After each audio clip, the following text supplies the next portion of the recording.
Hey friends, Mark Holmes here, and it is Monday night. Time for a little rockin'.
Hey friends, Mark Holmes here with my buddy Cowboy Jobu, and as always, thank you guys for watching, commenting, and subscribing to the Jobu Sports Report, because without you guys, this would be nothing. And as you can hear, the dogs upstairs are going crazy, so hopefully there's not somebody breaking into the house, but you never know. What's going on, everybody tonight? How you doing, Jeffrey, Dread Out, Bill, Jackie, Wiz Young, Mike, Kevin, Stephen Lopez, Dark Knight, Shay Washington, Chips. Wow, we are just a packed house tonight. Welcome everybody tonight. You know, it's a big week in the NFL, but I need you to hang on for just a quick second. You guys know I do the Benet Emery show here, and my camera here is actually having a little bit of a brain fart, so I need to restart that so that way we'll be ready for the show. We have the draft, of course. We have on Thursday, Friday, Saturday, and we will definitely be there. I can't wait. We're going to have a great time. But I don't know how many of you saw my earlier video that I'm really disappointed in you guys. I mean, I really wish you guys had gone through, and these dogs are going to drive me crazy because they're howling at a fire truck going down the street, as you can hear. Yes, I know I can, Angel. I know I can live stream directly on mobile. I always could live stream. Forgive me if you. I don't know if you guys can hear the dogs that are howling upstairs, because every time a fire truck goes by, they start acting like they're wolves and howling at the trucks and stuff. But anyway, it's kind of cool that we'll be at the draft and all that. But like I was saying, that contest that I told you guys, I said, go to it, do this thing. If you guys buy a Mega Million ticket and all that, you should have done this one, because your chances would have been thousands of times better at winning this contest. And unfortunately, it's from New Jersey, and he's a New York Giant fan. So I literally am going to have to spend the draft with the Giants fan. And I got to tell you, you know, Giants fans are the worst. So think about it. I'm going to be in Philadelphia at the draft with a Giants fan. How could it get any worse than that? Jobu's got his refill. He's got his blue shot right here ready to go. Just stuff his ass in the trunk. No, we can't do that. But because actually the guy did something good. He's given back. You know, he donated to United Way for character education and stuff. So I can't be mad at him for that. Let me pull up one other thing here so I can get the Benet Emery show ready to rock and roll. The big news today, or actually quite a few big things today. We have DeMarcus Ware signed a one-day contract and has retired as a Dallas Cowboy. But you know what I always do, guys. I always like to think outside of the box and try and make you think about something else maybe nobody else has kind of come up with. And more times than not, I'm usually not too far off the bat. Well, here's what I think might be interesting. Think about this. Would it be beyond conceivable that, let's say, 10 games into the season that DeMarcus Ware came back and played for the Cowboys to try and help them get that final ring? Is that out of the realm of possibility? Because think about it. What most veterans don't want is to go to training camp, deal with all the practices. So is it conceivable that DeMarcus Ware would say, you know what, I can come through and give you a couple of good games, help you with that push towards the end? So I don't know that we've completely seen the end of DeMarcus Ware. Just like I said, if something were to happen to Dak Prescott, I can guarantee you that Jerry Jones will have Tony Romo back in a Dallas Cowboy uniform. So we'll see how it all interesting. The other fantastic news was you're getting more and more reports about Jalen Smith. And it sounds great. But when you think about an NFL linebacker is now able to raise his toes, grand scheme of things, that really doesn't sound that great. Because playing football, the difference between winning and losing is so small. So it's great that that foot is reacting to the nerve it's generating. He'll be playing with the brace. That's not metrosexual. I expect it. Oh, excuse me. That's the Bidet Emery Show, and of course, Bidet running his mouth. We'll be on there at 9:45, and this, believe it or not, it's been 3 years as of yesterday that I've actually been doing the Bidet Emery Show, and it's amazing how fast the time flies. But anyway, back to Jalen Smith. We've all seen him doing the workout videos and things like that, and he's able to move really, really well. It's a little different, though, once you put on the pads and you start hitting 300-pound guys and stuff and try to tackle. But the fact that he's able to start moving the foot and it's beginning to react is a great, great thing. And if we can get anything out of that guy, this draft class may go down as one of the best in the Dallas Cowboys history. And that's saying a lot because we've had some fantastic drafts in the past. But when you look at having your franchise quarterback in Dak Prescott, you look at having Zeke Elliott, who has stayed out of trouble as of late. We haven't heard anything from him. I don't know who got a hold of him, but somebody definitely did and got him to say, hey, buddy, get out of the limelight. When you look at Anthony Brown with the chip on his shoulder,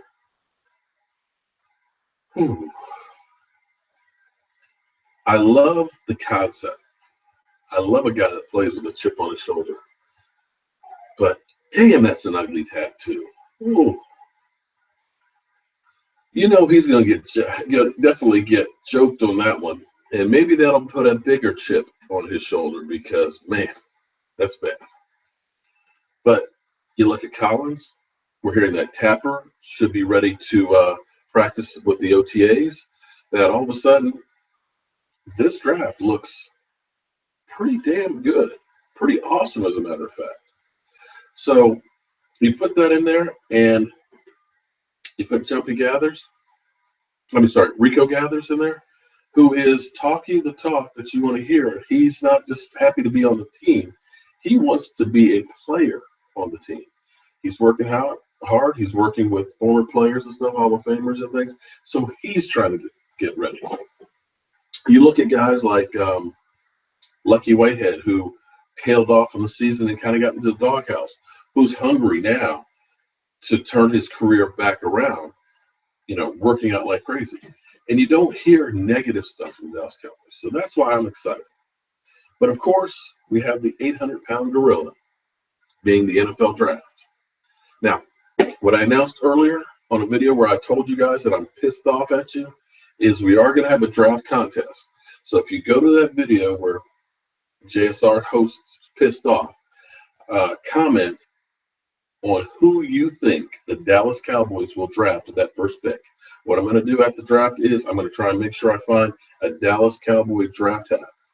Now, last year in Chicago, I bought one. I wanted to get two, but it was the only one that I saw there. So hopefully Thursday I can find one, and that will be the prize for this contest. So go to the Jobu JSR host is pissed off. Go to that video and comment on there who you think the Cowboys will draft. in the first round, and we're only going to take those comments off of that one for the winner. So the first one that gets it right gets a draft hat from the draft. So I'm excited about that. I'm going to be trying out my other mic tonight on the Benet Emery show, see how that sounds, see how the video stuff works. Hopefully, and I'm saying hopefully, the Wi-Fi at the draft will be good enough to be able to live stream, because that would be totally awesome to be there in Philadelphia at the draft, live streaming to you guys in real time as the draft goes off. But there's going to be some 200,000 people there, and you don't know how well the Wi-Fi will work because everybody will probably be on their phones. So we'll see how that goes, and we'll try and do the best we can. And if we can't live stream, then what we probably will do is we will definitely go to a hotel or a bar or someplace, and we will live stream Thursday night and Friday night, and talk about what the Cowboys have done, the players that they've gotten, and so on. And Friday night, we will be inside the draft itself. So we got a lot of great stuff that's going along. So if you haven't subscribed yet to the Jobu Sports Report, be sure to click subscribe right now on there. And if you really like what we do, tell a friend, because we're trying to get over that 10,000 mark. Because once we get over 10,000, there's a lot of other things I'll be able to do with the channel that I can't do until I get to that point. So we have to make sure that the Jobu Sports Report gets up to 10,000 before the season starts. Thank you, Blockhead. I've been trying to do some new stuff with the set. Like I said, I've been upgrading here and there. Hopefully it's better that without the other computer right here, because usually I'm looking down here at this screen, reading the comments, but I actually have a TV set up over here. So I'm seeing all the comments as I'm looking towards the camera. So I see Jack Duffin that you don't care what we get for Crawford. He has a lot of shoulder injury, which is true. Hopefully the surgery he had this season will end up helping him for this year. I don't think he's tradable with those injuries and things like that. If you're thinking you're going to get a second rounder, you're not getting a second rounder for a guy like that when you couldn't get anything for a starting quarterback like Tony Romo. And yes, he is a $10 million cap hit. Unfortunately, they can cut him and you'll still take the $10 million cap hit. So you keep that guy on the roster for this season and see where it goes. It just is what it is. And I don't necessarily blame him for that $10 million. The reason why it's a $10 million hit is because what Jerry Jones has always been doing is using players' contracts as a piggyback. That's the reason why Tony Romo was due $24 million. He wasn't getting paid $24 million for that year. That was to make up for some of those years where basically he got a $1 million salary. They still paid him that money, but they changed it to guaranteed money or bonus money so that way they could prorate it over it. Omar, you need help. Okay, Jackie. Jacoby Peppers. Boy, Peppers is a good cornerback. I won't give you that, but here's the thing. We've been down this road with problem children. One, see, Jerry Jones is trying to go back old school. Back old school, I mean, Tom Landry did what other teams weren't doing. He found players in small black schools. He went and took track stars like Bob Hayes. So he was getting a talent conveyor belt of players coming in that nobody else had at the time or weren't looking at. Well, that well's dried up, way dried up. So now with ESPN, NFL Network, all the draft analysis, all of the games being on ESPN 3, 4, 5, 6, 7, 8, 9, 10, you really don't miss too many players. That means you may not get them right. You may think a guy's going to be really good, but there's very few players out there that have talent that aren't looked at. So what Jerry has tried to do is, okay, I'll take your problem children, and I'll take the risk. Greg Hardy. Yeah, we can sign him. He's got great talent, and maybe he'll do okay. Well, that backfired in our face. You look at drafting some of the players who've had injuries. Jalen Smith. Yeah, we know he's going to be hurt, but, maybe he'll get better, and he'll be the player that we thought he was going to be, a first rounder. Sometimes that works out. Other times, like Morris Claiborne, it didn't. We moved up to get that guy because they said he's the best defensive player in the draft. But he had an injury history. And unfortunately, that injury history followed him throughout the NFL. and he never became anything worth what he was drafted for. A first and a second. Um,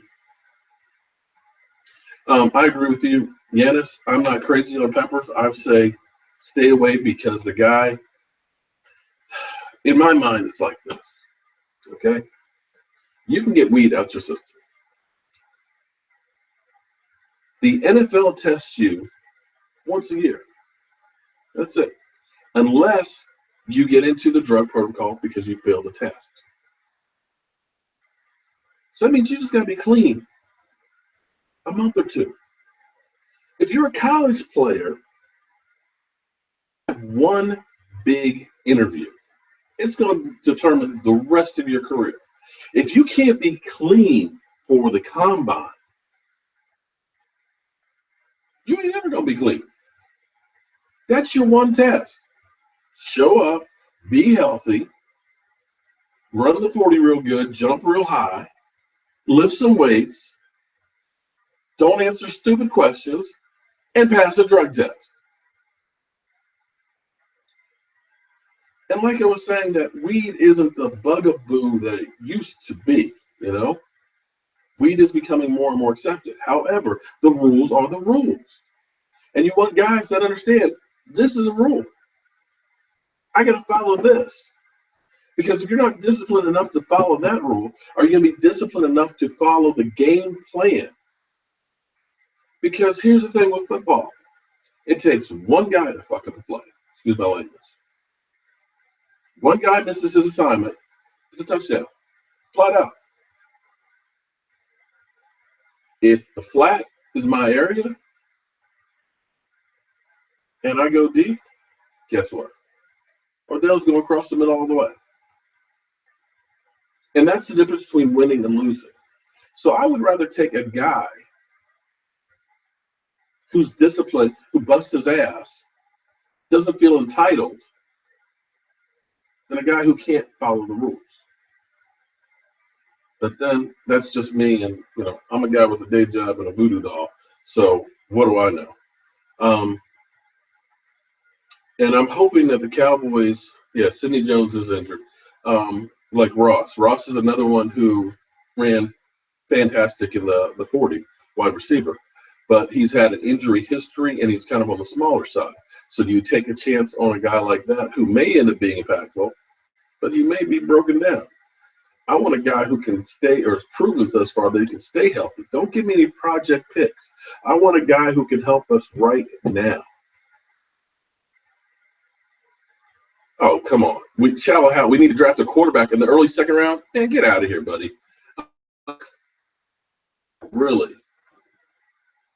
So in other words, you're saying Dak Prescott is a nobody and we need somebody else to start, because if you're spending a second round draft pick on a quarterback, you're saying that you don't have a quarterback.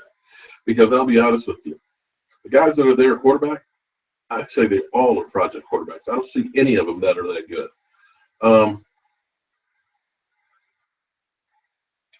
Well, Sarah, I hope you're right on that Jerry Jones has moved on from Tony Romo, is happy with the current team. He's going to have to be, because that's his current team, and he needs to be.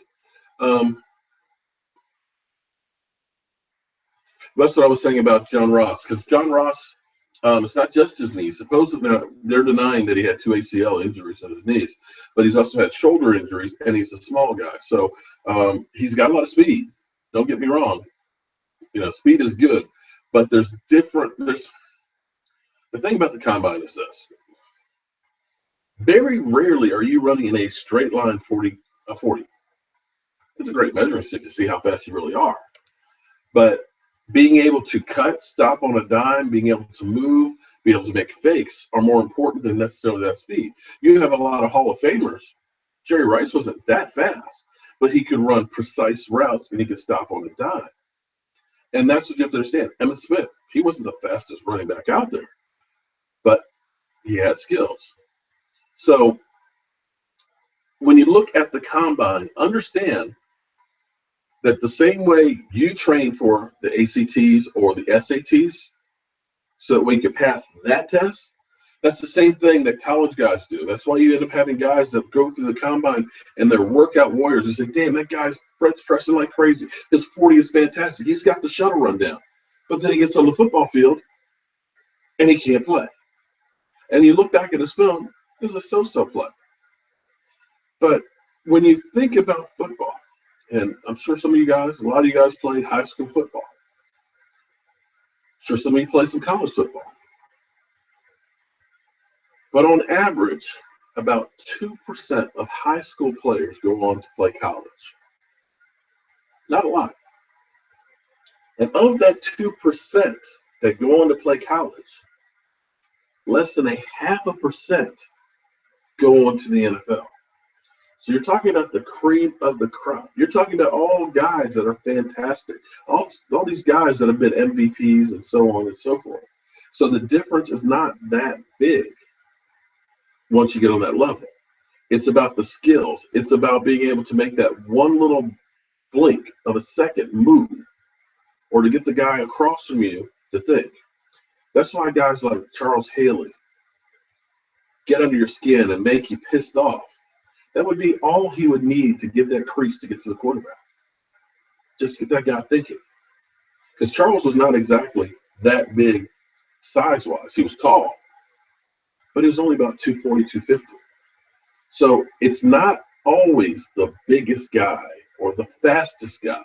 It's the guy that knows how to get in your head. It's the guy who knows how to make his move. It's the guy that's got his footwork together and his technique that makes all the difference. So when you look at the combine and those numbers, they don't always translate into being a great football player. And we've seen it over and over again. I mean, how many times have we seen guys that you look at and say, oh my God, that guy's going to be a beast, and he ends up being nothing. Doesn't have the skills. He trained for the test. So let's look at some of our questions here. And I got to tell you, I love the way this sets up here. I've got actually my mouse over here with controlling the computer that's over there, so I can actually see what I'm talking about. And I'm seeing a lot of new names like Antoine Woodward, that's new, and Sandman. What investment does Jerry have with the Raiders? I believe he owns some property or some hotels or something or other that's in Vegas that definitely he will profit because of people going to see the Raiders. And I got no problem with the Raiders moving to Vegas. In fact, I would love to go to Vegas and watch a game there, or even have a Super Bowl there. Could you imagine the Super Bowl there? How easy it would be to go ahead and gamble? Woo-hoo! So it's all about money. And unfortunately, Oakland couldn't do a new stadium and things like that. Quite frankly, when you look at what the NFL does, where they basically get the cities to pay for most of the stadium and stuff, Oakland couldn't afford it. Vegas can. Quite frankly, the school system and everybody else in Oakland will probably be better off that they're not flipping the bill for building a brand new stadium. Yeah, I agree with you, Ross. Shea Washington. We're not going to be drafting a quarterback that early because here's the thing. If we do not get our defense together, then having a good backup quarterback is not going to mean jack crap. And, everybody keeps saying, oh, we need corners, we need corners, we need corners. Okay. And I've been trying to figure out how to try and explain it to you guys in a way that it makes sense. And the best thing I could think of was this. Which would be more impactful to your defense? Two really good corners and a crappy defensive line, or a crappy defensive backfield with a great defensive line? Which one would have more impact? Because here's the thing. You can have a good corner or two, but with the offenses of today that are lighting it up, that are going 4 and 5 wides, 2 corners aren't enough to cover all 5. And if the quarterback has time, I don't care if you got Deion Sanders and Mike Haynes in his heyday out there. Those other guys aren't going to be able to cover all the receivers. So if you look at a team like New York, it's going to have Brandon Marshall, it's going to have Odell Beckham, it's going to have God, what's his name? The other one, Sterling Shepard. Two good corners aren't going to cover all three of those guys. However, if you got two really good pass rushers, a guy that can get around on the edge, that can knock the quarterbacks on his ass, a guy that's going to make him piss down his leg and try and have to hurry up and pass the ball or throw on the run when he doesn't want to, you tell me which one is going to have more impact. The defensive line or the corners? I say you build a defense from the line out. But then again, what do I know? I'm a guy with a day job and a voodoo doll. D-line, yeah. But see, here's the thing, Ty. Yes, everything supports everything. But you can get cover sacks on the quarterback because the defensive backs are holding up. But if you have to hold up for 6, 7, 8 seconds, I don't care what quarterbacks you have. They're eventually going to get open. The receivers will. But if you have a good defensive line, guys that demand double team, guys that are keeping the quarterback running around, having to constantly move and worry about being sacked, guys that are causing strip fumbles, all of a sudden, your linebackers are clean and making moves. You don't have to blitz to get pressure on, which means you've got more men in coverage. With shorter time, a shorter window for that quarterback to pass, defensive backs only have to have good coverage for 2 or 3 seconds. That's where you're going to get the impact. Now, again, if I were the GM, if I were the owner, if I were Will McRae, it's going to be defense, defense, defense. Cowboys offense will be a top 5 offense with the players they have right now, provided people don't get hurt, major injuries. On the offense, you're not going to do, there's not much more that you can do to make that offense that much better. There just isn't. You're not going to score much more than 28 points a game on average like you did last year.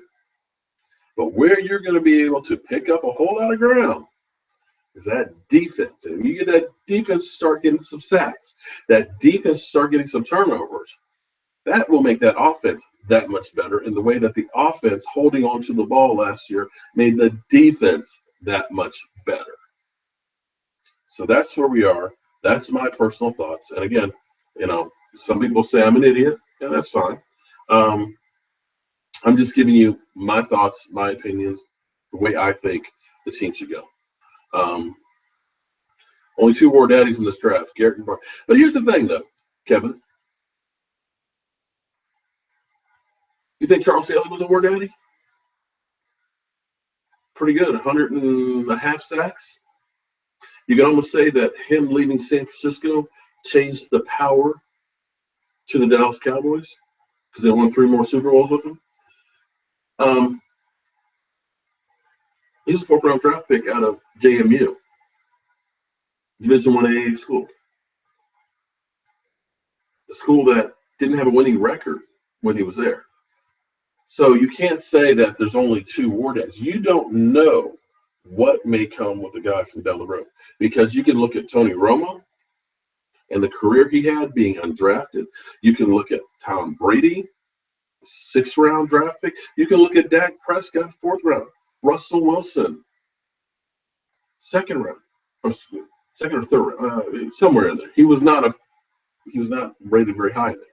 So there are going to be guys that you never heard of that are going to become great players. There's going to be guys that you think are going to be great players. They're going to be bust. It's just the nature of the beast. You can't really know because football is too unpredictable. You can't know if a team's going to win next week for certain, much less what guy who's coming out of college is going to be the baller. And that's the great thing about football. Right now, anybody can be good next year except for the Cleveland Browns.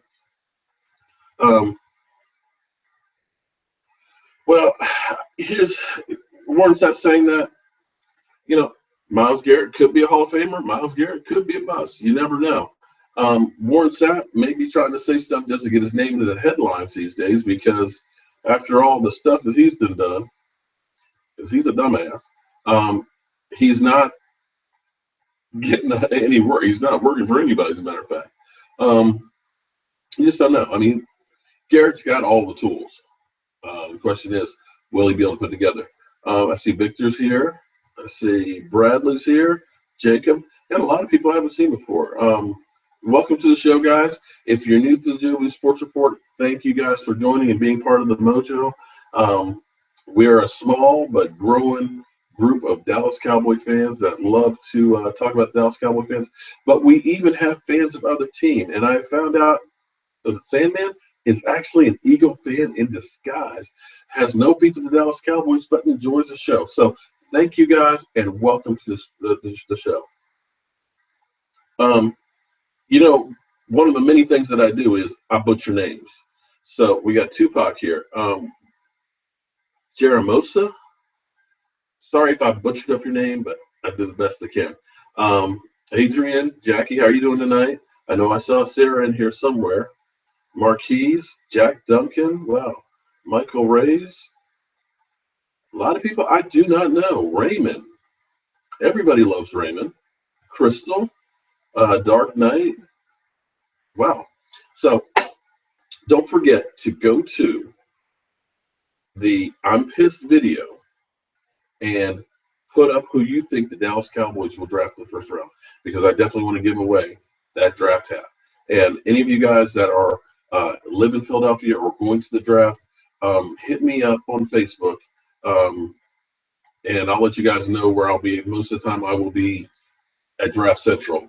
So maybe we can all get together and find a meeting spot or something like that and do a video together, or get some pictures and stuff, because I would love to be able to share you guys with everybody else on there. No TJ Watt. I'm not sold on TJ Watt myself, and everybody keeps talking about him, mainly because of his brother. But I still look at him as he didn't have that much experience in college. He had some injuries his first year, and I still think he's a little undersized. And I think it's more one of those picks that they don't really do the homework on. They're just going by name and reputation alone.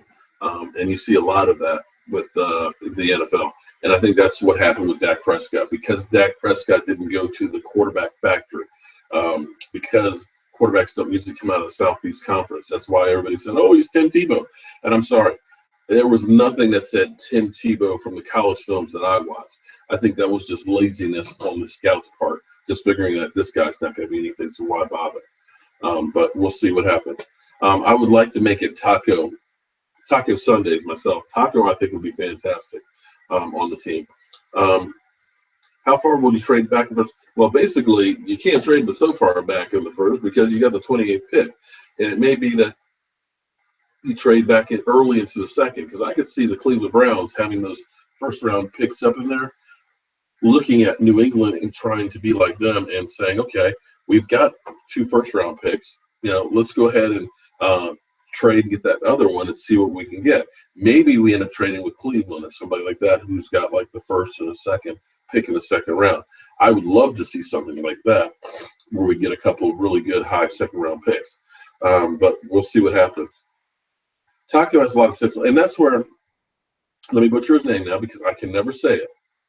Rod, I always want to put the T in it. Rod Marnelli. Did I put the T in it? I guess I didn't.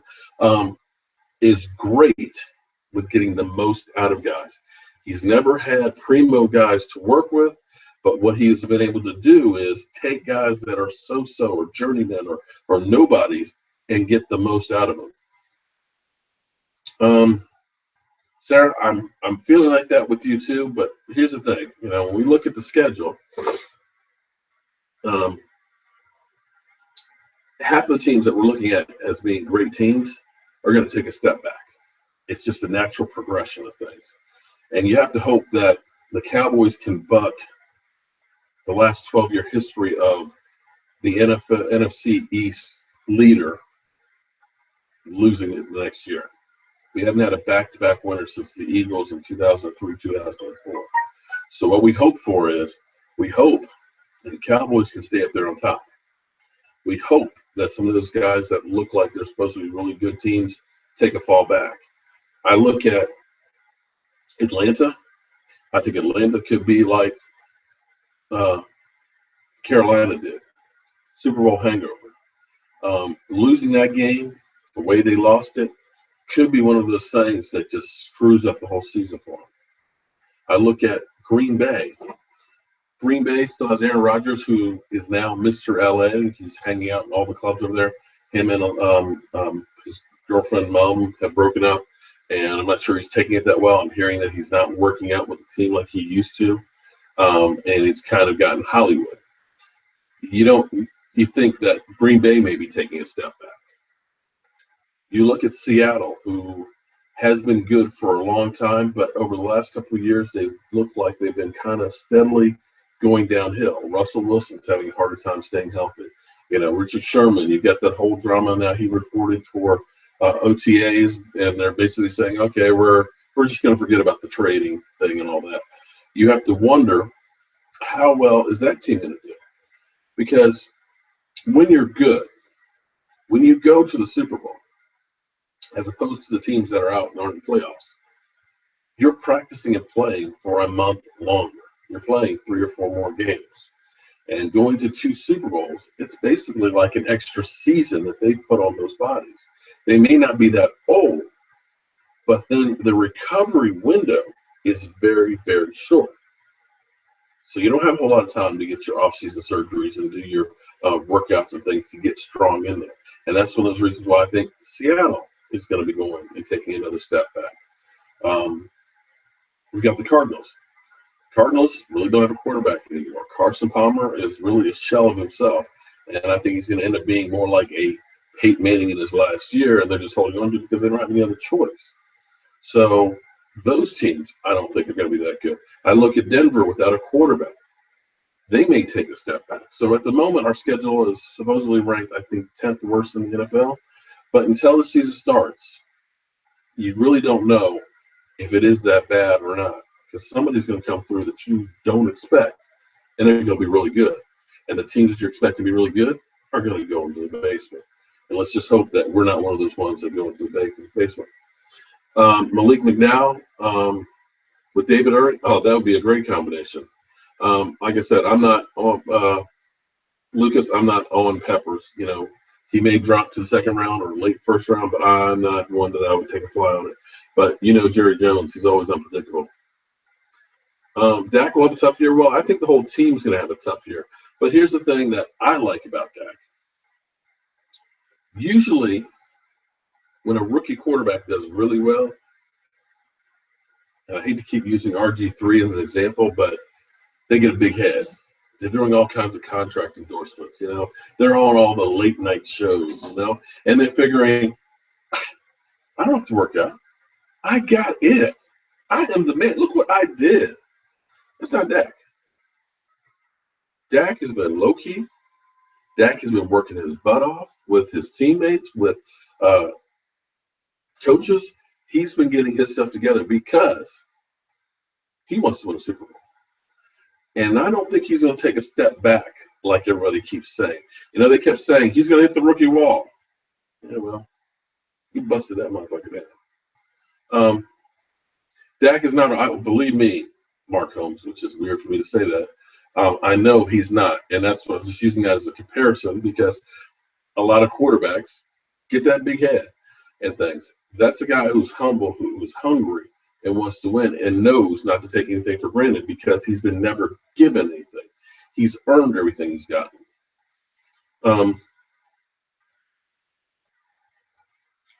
Well, see, I think if I were ever to interview Dak Prescott, what I would love to ask him is if the number 4 has a dual meaning.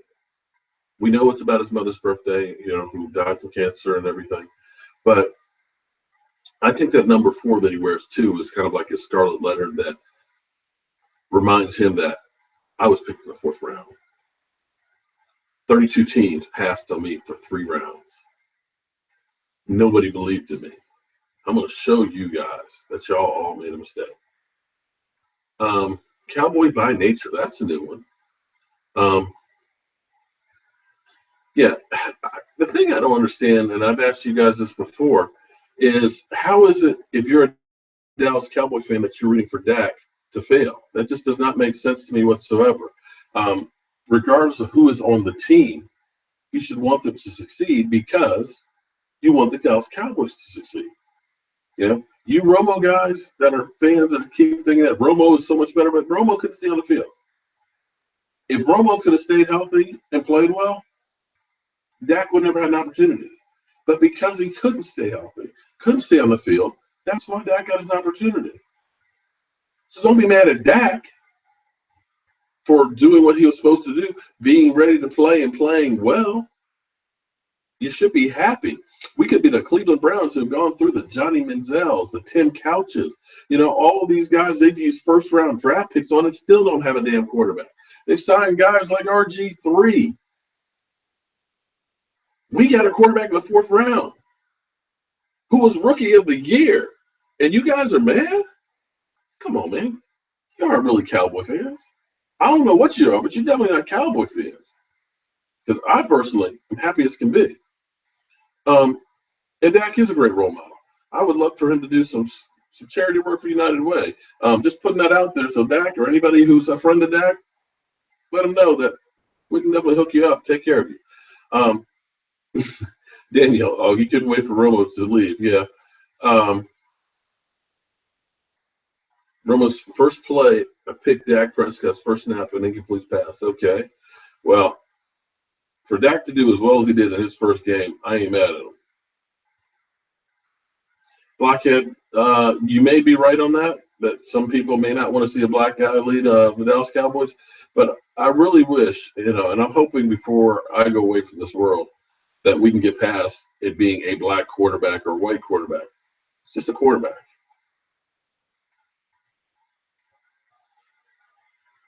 How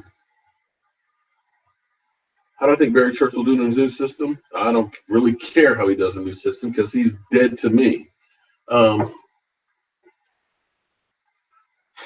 Well, I know this much, Jackie. There was no quarterback in the NFL more scrutinized than Dak Prescott. Every pass he made was analyzed to the nth degree. He couldn't have a bad quarter. The fact that he had that pressure every single week, every single quarter, and held up. Can you honestly tell me that he's going to be under any more pressure than that? If you could handle that scrutiny, that limelight, I got no worries about you. So I feel great about where we are with Dak Prescott. Jay Star, how are you doing? I am great tonight. I am excited because we've already got Monday out the way. Tomorrow's already Tuesday. Then we got Wednesday, and then I'll work a half day Thursday and drive on up to Philadelphia, and I will be reporting live to you guys about the draft. And I got to tell you, I'm as excited as I just can't wait. And I need to get the Skype going right here real quick for the Benet Emery show. And if you guys will bear with me, I do have to do that.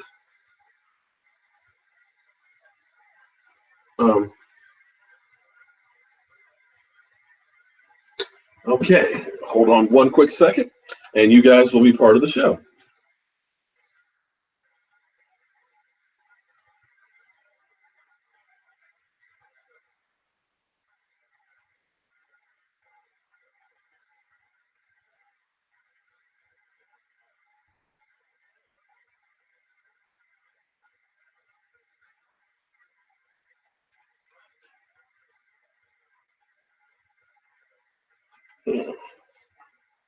Let's see if we got this right.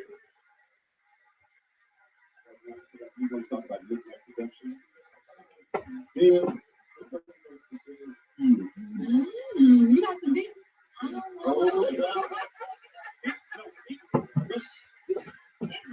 Okay, we're about to go on here, guys. The sports segment of the beginning of the show.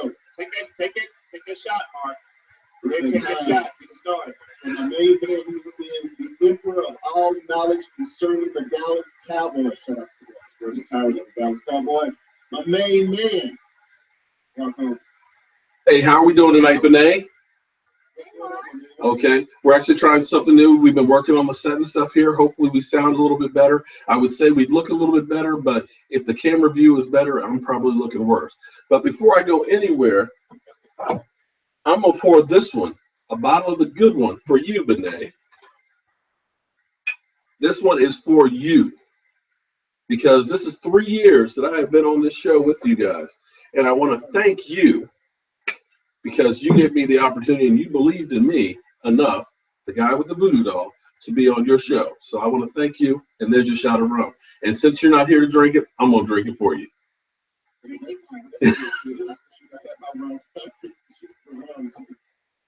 Yeah. So we got the draft this week. So we got the draft this week coming up, and I cannot wait to get there. We will be reporting live from Philadelphia. Hopefully, we won't get shot or beat down or anything else by any of those Eagle fans. The city of brotherly love really don't got a lot of love. No, they really don't. The Eagles are just they're just bad. And you're really not far from New York Giants fans, and that's not going to be much fun either. But Cowboys, we got some fantastic news today about Jalen Smith. You know, I remember last year when you texted me when I was at the draft, and you're like, well, what do you think about this guy? I said, he's a great player, but, you know, he does have that messed up knee. Well, finally, after rehabbing this foot, which he's been wearing a brace, everybody's seen him doing workouts and stuff like that, he's had nerve damage, and basically it's what's called droop foot. And basically you got a limp foot, kind of like, you know, you got that limp wrist, Benet, I know you got, but his foot, he couldn't raise it up. Well, now the nerves are reacting where he can actually start raising his toes, and it's coming back around. So that bodes well for him in the season coming up. I can't remember what you said, but I'm going to slide in the Christian. Second of all, is that I don't know, man. He was the number 2 last year, right? Yeah, he was a second-round pick. They took him a hell of a gun. So will he be able to play this year? Oh, he'll be working out in the OTAs. He's already been working out, and they were already planning on him playing with the brace on his foot, even if the nerves hadn't regenerated. But if the nerves come back around and his foot does react really well, then lights out. You know, it was one of those gambles, and that's what I was saying, that the Cowboys used to look at getting players from black schools back in the day before anybody else. So Jerry Jones is trying to find players where other people aren't, saying, okay, I'll take a gamble on this guy. You know, we've got our first-round pick. We get this guy in the second round. If he pans out and becomes a player that we thought, then we got him on the Chiefs. We tried that with Randy Gregory, and thus far, it blew up in our face. So it may have been worth the risk, especially when you look at the draft that we had last year. We got above and beyond what we deserved last year, getting Dak, Zeke, Brown, Collins. You know, we did fantastic. So if Jalen Smith is anything, it may go down as one of the best drafts in the history of the NFL. So that being said, you are no longer Mark Holmes' sports guy. You are Mark Holmes' general manager. Okay. Who was your first pick? My first pick, I would love for it to be Taco Sundays for the Dallas Cowboys and go with Taco Charlton. Regardless of what we do, we got to think defense, defense, defense, and we go for the defensive line. I would actually look, if possible, trading back into the second round and trying to pick up an extra pick or two, because this draft is full of defensive linemen and cornerbacks and safeties. There's not a big difference from 28 versus second or third pick in the second round. If you can move back and get an extra pick, I think we'll be able to get an extra body and increase our odds of getting guys that will really help the team.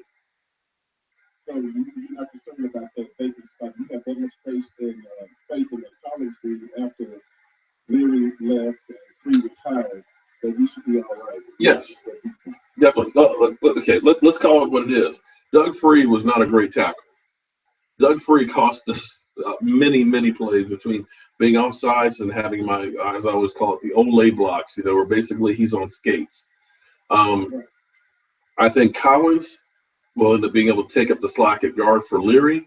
And if we don't have somebody for tackle, he could move back over to tackle because that's what he played in college. And it's a lot easier to find a guard or a lesser player to play guard than it is to have a tackle. But he's athletic enough to play left tackle and cover Dak's right side. All right, well, you have been wrong before. You don't pick out everything. You told us about Dak Prescott. Yep. You told us about everybody. So you would go with defensive line over everything and then work back to linebacker, corner. See, my philosophy is the reason why the Cowboys offense became so good was they finally realized you build an offense from the offensive line out. If you can protect your quarterback and open up holes for the running back, it makes it that much better for everybody else. You can have great receivers and a great quarterback, but if he doesn't have time, it's not going down the field. And the same is true for the defense.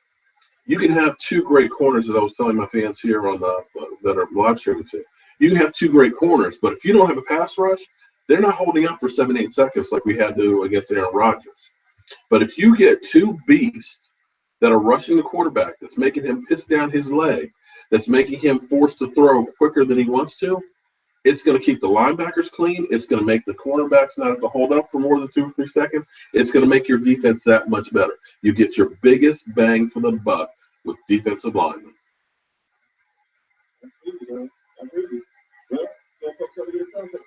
Well, definitely go to my YouTube channel because we're going to be live streaming at the draft. We'll be inside on Friday night. We will be there all day Thursday. We'll be there Saturday. So we'll be live streaming and definitely doing updates on everything that's going on, giving you the sights, the sounds of the draft. And if you guys are there, we're hoping that we'll find you so we can get you onto the Jobu Sports Report. And, of course, every Monday night here on the Benet Emery Show. And check out my Facebook page, CowboyJobu. All right, Morgan, we appreciate it, man. The Cowboys, I cannot wait. How many days is this until kickoff? I'm so sick of it. I don't want to think about kickoff. Let's just deal with the draft right now. Be happy that we have the draft to talk about. Oh, and one other thing. Shout out to DeMarcus Ware, who signed a 1-day contract and retired as a Dallas Cowboy. Right. All right, man, Mark. We'll catch you next Monday. We'll see you Monday. Have a great night. Bye-bye. All right. Oops. Okay. So we are done with the Benet Emery Show. Thank you guys for living through that. Unfortunately, I did not have the speaker up loud enough. I hope you guys could hear Benet and them talking. Still working out all the kinks. Working out all the kinks and everything with the new equipment stuff. So hopefully the sound was really good for the Benet Emery Show. The feedback coming back in through the system wasn't real good. So we're trying to get this thing together. I wish I actually had somebody to kind of help out on this stuff, but we'll get there eventually.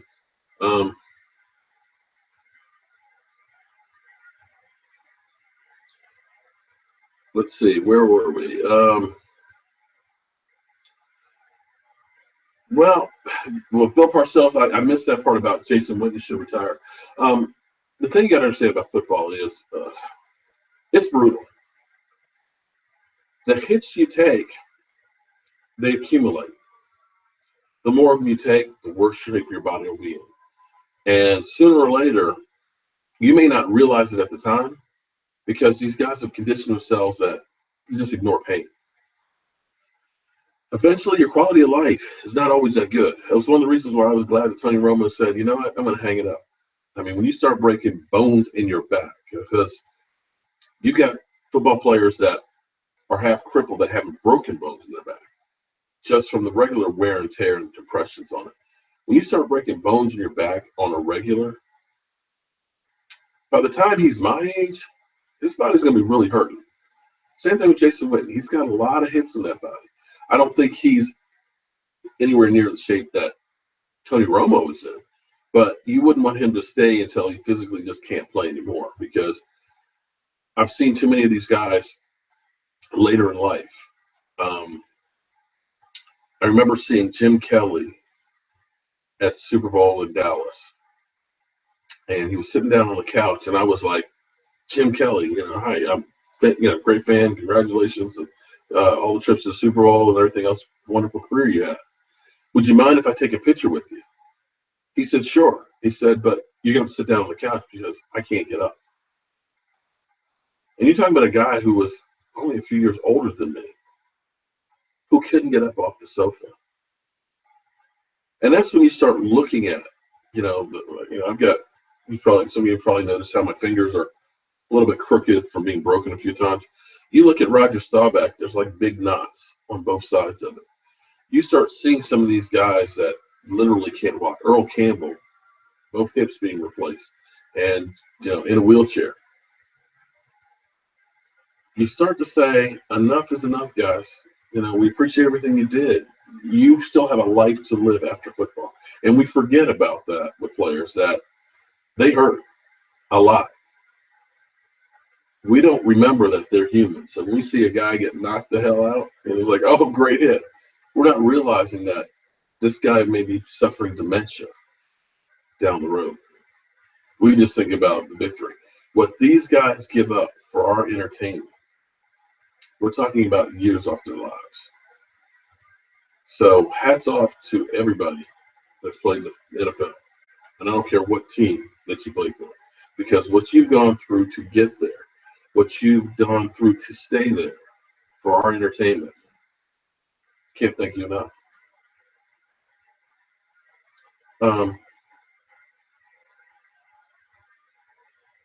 This should be Jason Witten's last year. Possibly. And he basically said, I'm not committing past this year. And you look at the way they wrote his contract is basically to get some extra cash, but didn't add any extra money or guarantee. Thank you, Sergio. I appreciate that. 9-7. I think the Cowboys will be 10-6 next year. That's my best guess, looking at the schedule and stuff. And we'll have some shows talking about the schedule later on. It's just been, life has been getting in the way, and I've been working on getting ready for the draft. And I'm hoping that we have a great time at the draft, and I'm hoping that all you guys will follow along because it's going to be a ball.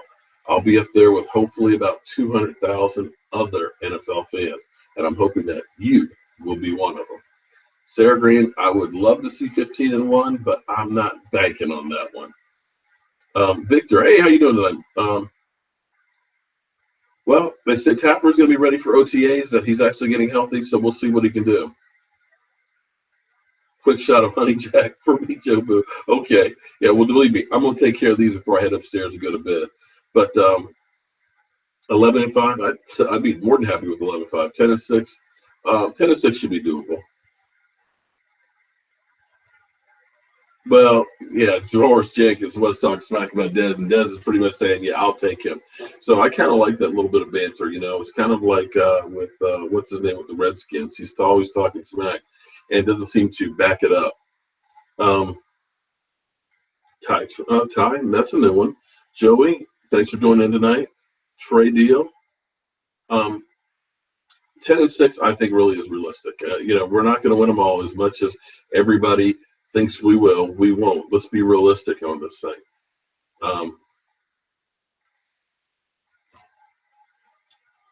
Sorry, I lost a little feed there. And it is actually almost 10 o'clock. It's amazing how fast the hour goes talking to you guys. I wanted to do Friday night, but ended up having a bunch of things get in the way. Unfortunately, I wish this was a full-time job that I could do just talking about the Dallas Cowboys. That would literally be heaven. But I do have to pay the bills, so I have to work my regular job, and sometimes I work really long hours. Thank you, Marquise. I'm glad you guys enjoyed the show. I always try and do the very best that I can to bring you guys the latest news on the Dallas Cowboys, unfiltered, and definitely as true as possible. I want to thank everybody who came and joined in tonight. Be sure to go to the video that JSR host is pissed off and comment who you think will end up winning, who the Dallas Cowboys will end up drafting in the first round, because we will definitely get you a draft hat from the draft. So, Jack Duncan, I'm glad you liked the show. Wait till we do this from the draft on Friday night. So we are definitely going to have a great time this week. I know it's not football games, but this is about as close as we can get. Okay, guys, I am going to call it a night. I have to get up at 5 o'clock and carry my behind to work because they always tell me, don't quit your day job. And as always, guys, thank you for being a part of the Jobu Sports Report, because without you guys, this would be nothing. Have a great night, and I'll see you in Philly.